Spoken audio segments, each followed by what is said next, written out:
American culture, America సంస్కృతి ఎలా ఉంటుందంటే అంతా బహిరంగం, ఓపెన్. భార్యాభర్త ఇద్దరు కూర్చుని ఏదో వాళ్ళకి ఏదో బిరుదం ఏదో వచ్చిందనుకోండి, పత్రికలు వాళ్ళకి ఇంటర్వ్యూ ఇస్తారు. ఆవిడ ఏం చేస్తుంది, హీఈజ్ మై 4th హస్బెండ్ అంటుంది. అంతే, అయిపోతుంది అక్కడ పద్ధతి అంతే. వీడు 4th, వాడి నెంబరు. వాడేమంటాడు, షీఈజ్ మై 3rd వైఫ్ అంటాడు. ఈ లెక్కలే అంతే లెక్క.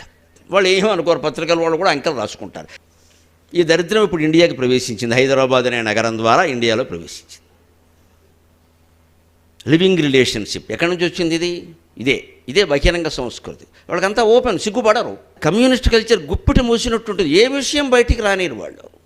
అమెరికన్ కల్చర్ పూర్తి బహిరంగ సంస్కృతి, కమ్యూనిస్ట్ సంస్కృతి పూర్తి అంతరంగ సంస్కృతి, గుప్త సంస్కృతి. కానీ మన పవిత్ర భారతీయ సంస్కృతి సగం మూసి సగం తెరిచి పవిత్ర ఆచమన సంస్కృతి అండి. 2.5 వేళ్ళు మూసాం, 2.5 వేళ్ళు తెరిచాం. అందుకే ఇది ఎన్ని వేల ఏళ్ళైనా నిలబడింది, అవి నిలబడడం లేదు.